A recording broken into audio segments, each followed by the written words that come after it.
Hey everyone, I want to talk about tools for wire. So we have wire cutters, flat nose pliers, rounded nose pliers, and bent nose pliers. And all these pliers have a purpose and can make working with wire a little bit easier.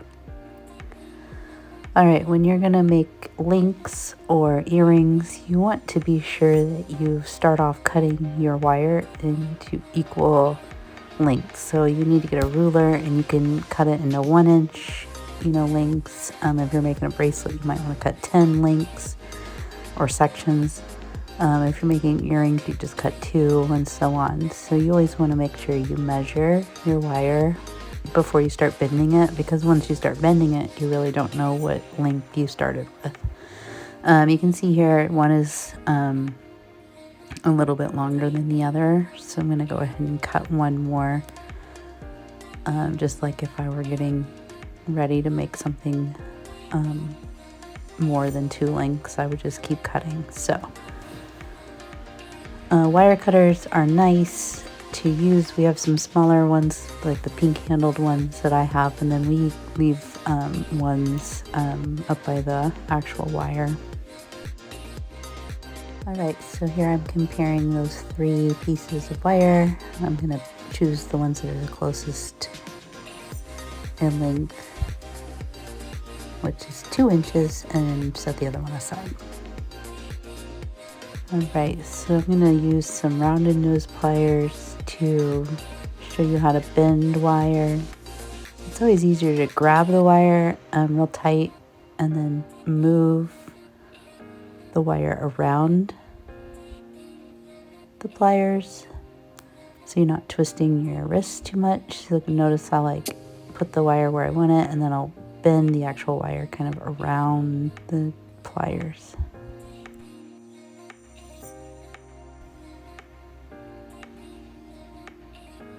And this would be a good example of a twisted wire project. So maybe kind of a piece of wire that shows some movement. You could make a symmetrical or another one that's symmetrical to this one, and put earring hooks on it, and then you'd have some earrings. You could add smaller gauged wire with beads and wrap the wire. So there's lots of options. This next piece of wire, I'm trying to make the symmetrical match, and I had a little difficulty kind of bending it in the right spot. So it took me a couple tries to get it to be symmetrical.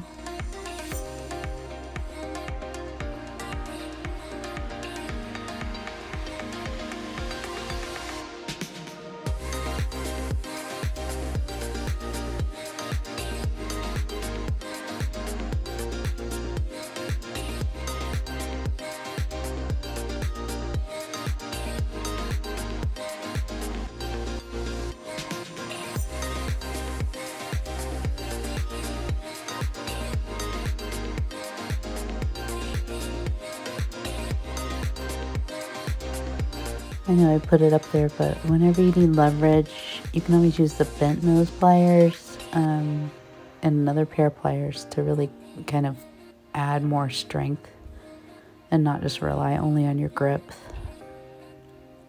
or your finger strength, I guess.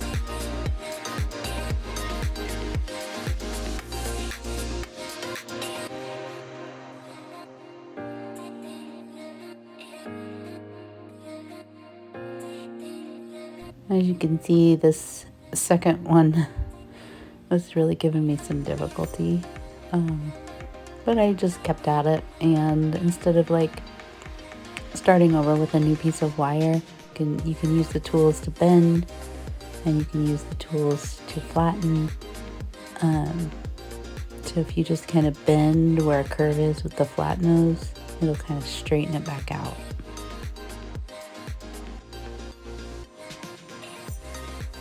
And I don't know, I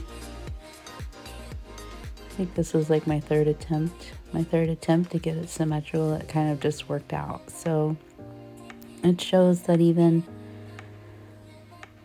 you know, people who work with wire and tools and stuff, we don't always get it on the first try. So it does take determination and kind of stick with it attitude, I guess, in order to make accurate and skillful looking projects. All right, now I'm going to move on to the flat-nosed wire and kind of talk about what you can do with those. So the rounded nose pliers were good for round, kind of curved bends, and the flat nose, you can see I'm bending like a square. I didn't start with a length, like a set amount, I guess, measured out and cut piece of wire. I have the long original piece of wire, and then I went ahead and cut it. So the problem is that, yeah, I got a nice square, but what in the heck, how would I connect that to a jump ring, or, you know, how I would connect it to like a earring hook.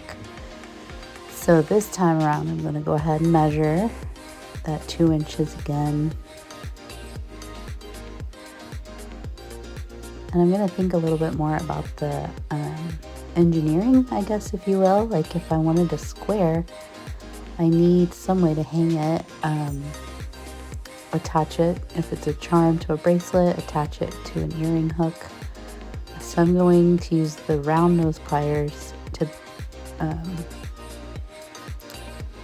round off the ends.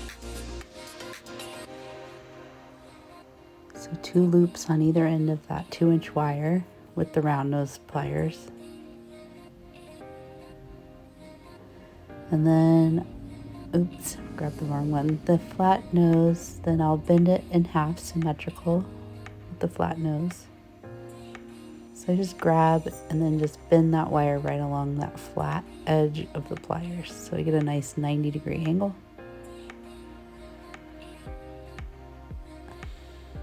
And then again, bend my loops in towards each other. Get a little help with the bent nose pliers so I don't have to just use all my finger strength. And now where those 2 loops overlap each other, I have a place now to add a jump ring, add an earring hook, add whatever I need to add it to, you know, to actually make it into a piece of jewelry. So it goes to show that you can play around with things, but you still need to think about like the functionality of it. You could bend and twist wire all day long, but if it doesn't actually, like, if you can't find a way to connect it to something else, then it isn't quite complete. So I could try to bend in the ends of the original one I made, but I don't think I'd have enough wire. So I don't think it would be quite symmetrical to the other one. So if I wanted a matching one to the second one that I made, I could just start again with a 2-inch piece of wire. So that's the flat nose. So flat nose can be used to straighten out your wire again, or it can be used to make your more angled bends. All right, just for extra, I threw in, you know, those round nose pliers again. If you ever need to make like a